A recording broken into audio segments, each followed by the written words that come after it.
afternoon. It's tough following Beth. She's such a great and eloquent speaker. I'm lucky enough to work in a school readiness program. I oversee the school readiness funding that comes to the city of Danbury. So I'm very familiar with the funding issues and what's been going on. I call this like the perspective from the boots on the ground. I'm speaking on behalf of the 10 programs that we fund in the Danbury area. So investing in early childhood programs just makes great economic sense. You know, Beth was talking about for every one worker, you have 10 families that can be in the workforce. Our early childhood programs save school system thousands of dollars in early interventions. They prepare children for school success, and they connect families with much needed community resources, including what I've been listening to all morning, a lot of mental health and behavioral supports as well. Our early childhood programs help families in Connecticut with their young children remain in the workforce. Their child is in a licensed, safe, nurturing educational setting. And our state-funded early childhood programs, such as school readiness and child daycare centers, are required to go above and beyond to exceed licensing standards, have highly qualified staff, and achieve accreditation by the National Association of the Education of Young Children. So our programs are high quality. The commitment to quality is admirable, but it also costs funds, and yet the state payment is not commensurate with what is being asked of these programs. State-funded early childhood centers have not had an increase in funding since minimum wage was $9.15.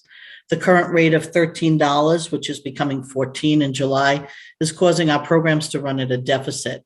The staff who have remained working in early childhood since 2015, while still underpaid on average, will receive about a $10,000 increase by this July, but the state has not increased the payments to the programs where they are employed, which is causing a lot of other issues to evolve.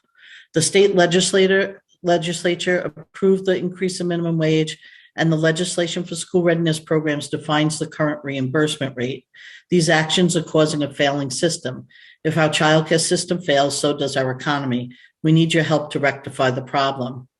The current reimbursement rate, I'm a math person, so I always go with this, is $89.24 for year-round 10-hour-a-day minimum programs. Works out to about $3 an hour.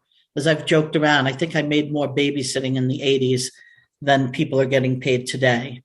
Without state funding, many of our low and middle income families would not be able to work.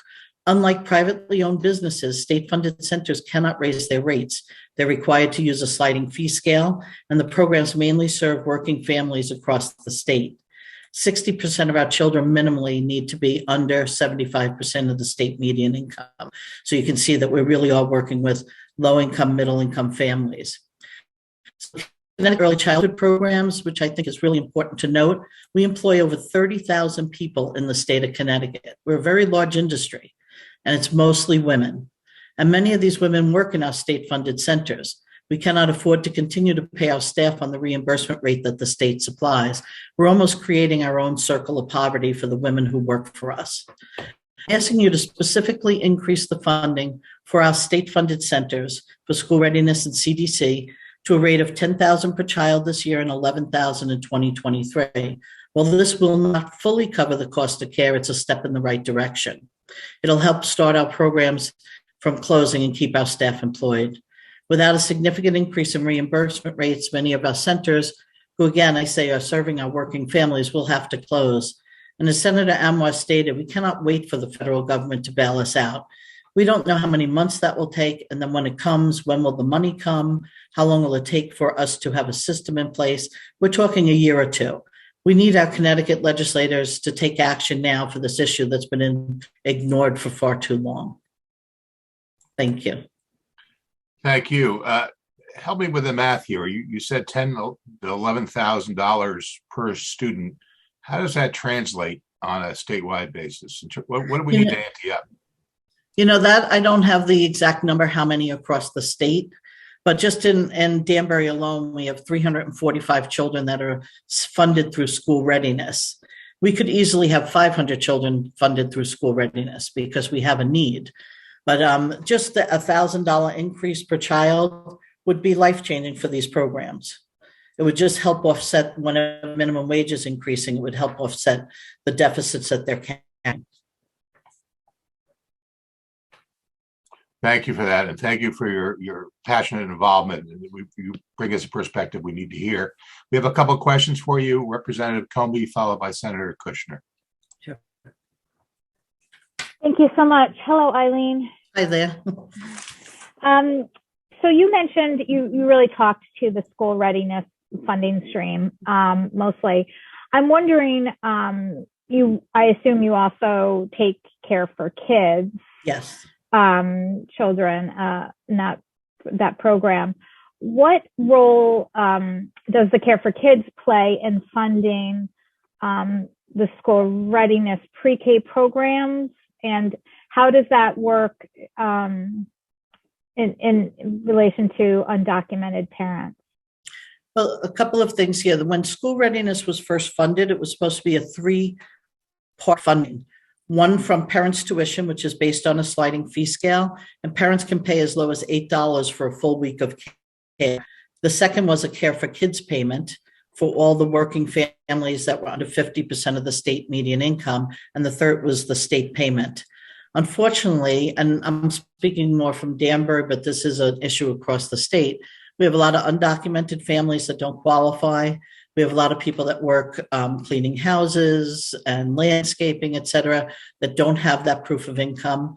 But more than that, we have a lot of families that are afraid to apply for Care for Kids because, word is that if they're taking some type of government subsidy, if citizenship comes up, they won't be able to access it. And so there's a lot of fear among the parents that we're serving that Care for Kids is not something they want to be tracked in. So I did some estimates. I have 275 families in my school readiness programs who are eligible for Care for Kids, and we have 54 families that are receiving it. So that's only 20% of the children that are eligible to receive that payment that are actually receiving it. So that's the deficit that programs are seeing. They're not able to get 80% of their families on Care for Kids that are eligible. So one of the funding streams is totally broken. The parent fees is unreliable because, it really goes by the family income. And across the state, we're seeing a lot more single parent homes. So therefore, you're having a family of 3 with maybe an income of $32,000. So their parent fee is, $8 to $15 a week. And you just can't run a program on that unless the state subsidy is brought up a lot higher to cover those deficits. Thank you, Eileen. You're welcome. Thanks for being here. Thanks. Thank you, Representative Comey. Senator Kushner. Thank you, and I'm so sorry. I now have to go vote in another meeting, but I just wanted to say, Eileen, I know the work that you're doing. I've been to the centers. I see how important and valuable this work is. My question to you is, how do you do it? You reported on what the increases have been and that you're not really making it. So how do you make it happen? Well, I will tell you that this year, our program's been forced to make a lot of hard choices. They used their stabilization funds and any grants that were available to cover their payroll. They didn't fill open positions post-COVID. They closed classrooms. So some programs that have 5 classrooms, they can't afford to hire more staff. They've closed a classroom. They've closed the infant toddler room where it's 1 teacher for every 4 children. In order to keep open a preschool classroom, that's 1 teacher for every 10 children. So economically, that's the choices they had to make. They didn't give any raises to staff that weren't making minimum wage. So we've had staff that have not had any pay increase for 2 or 3 years. And, they served less children. And then they changed their hours. Many of our programs were open from 7 to 6 to accommodate working families.